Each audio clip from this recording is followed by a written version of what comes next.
Here I stand in one of my apartment complex that I purchased and rehab with none of my own money. Today I'm gonna drop 3 secrets that I've learned about raising private money from other individuals, right? So I can buy rental properties, so I can do flip properties, so I can exercise the BRRRR method and even take down subject to deals anytime I want. Let's get into it.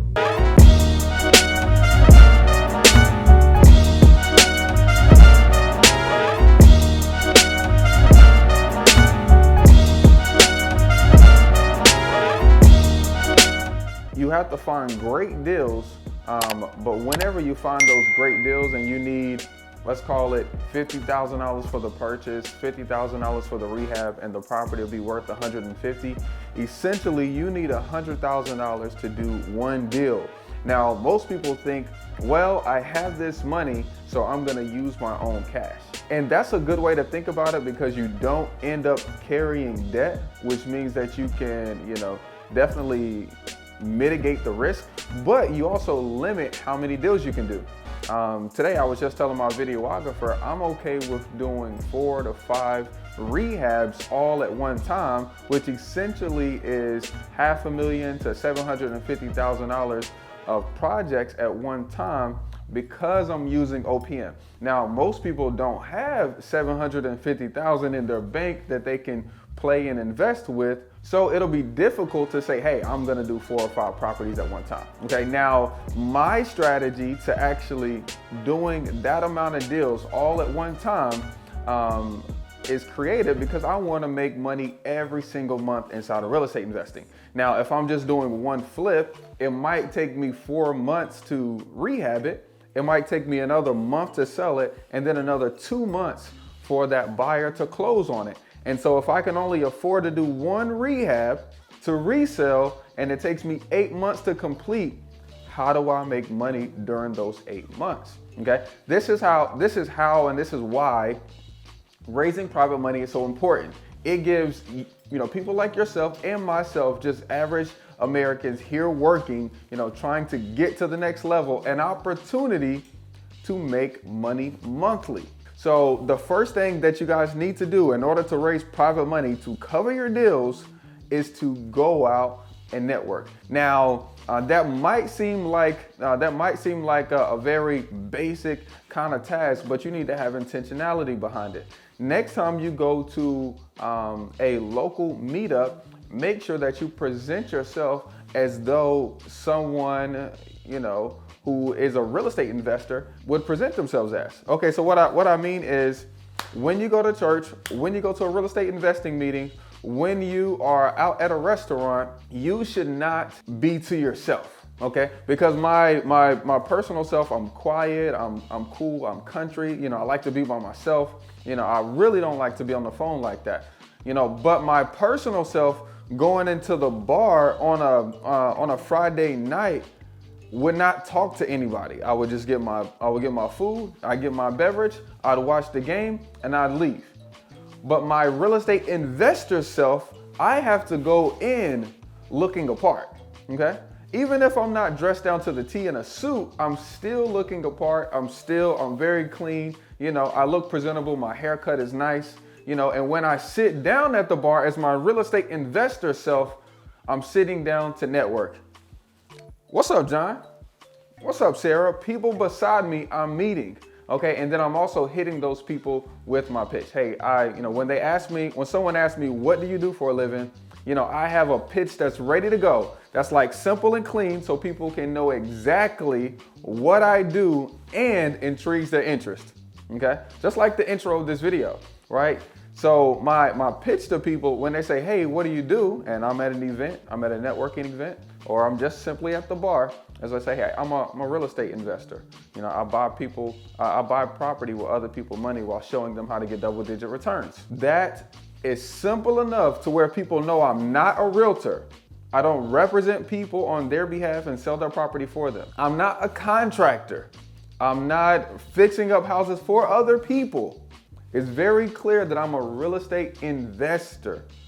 I buy houses with other people's money and I show them how to get double-digit returns.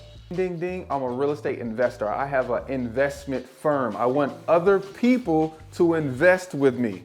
So that's number one, is I make it intentional to network. And when I do, I have a pitch. Number two, I follow up with the people that I network with. Here's a tip. Next time you're at an event, instead of getting someone's business card, get their phone number, take your phone out, do a selfie picture, and then text it to them. What this allows you to do, okay, is to number one, stand out from everybody else they're getting their phone from. Also, when you shoot them a text, they know exactly who you are and exactly where you guys met, which makes it easier for you guys to build a relationship over time. You get their phone number. The downsides of passing out a business card is most likely they're gonna go into the trash. Number two, you don't get their phone number. And number three, you don't stand out from the crowd. Okay, so you guys need to make sure you're doing that when you're networking. Now, when you actually do that, you'll have these people in your phone. Now, under the like the notes tab or the description tab or company, something like that, I typically write investor, or I typically write private money. So that way, when I find a deal, I can easily find those people in my phone and I can send them my opportunity, okay? Or when I'm following up with people, I can simply find them on my phone and I can follow up with them, okay?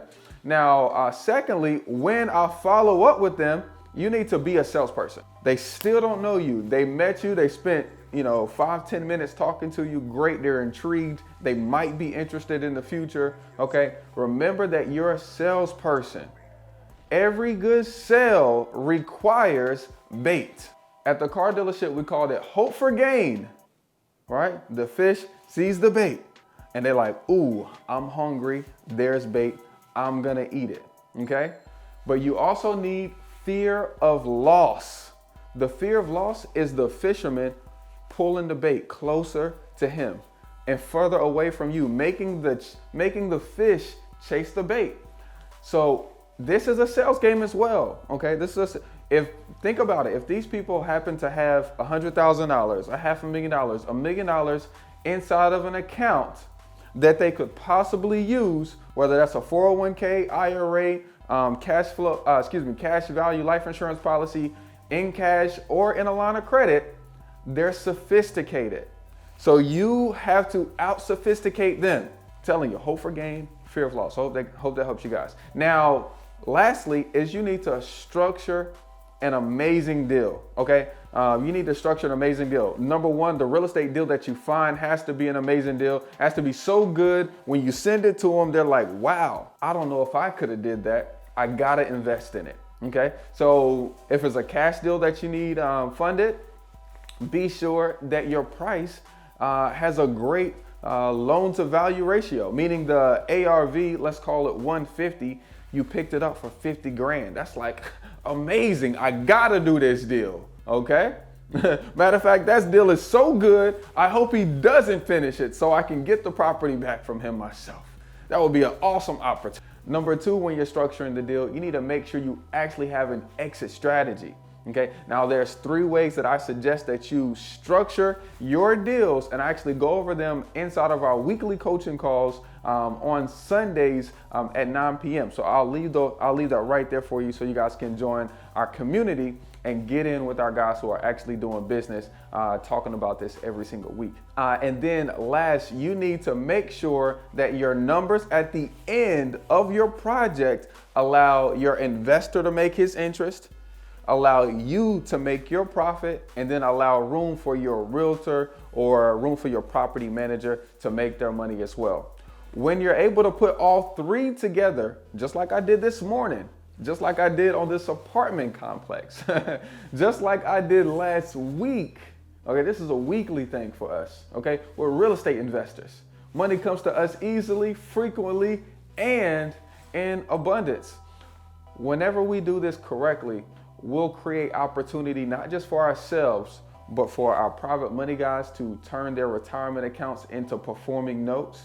We'll make opportunity for our attorney to expand their business and do business with us.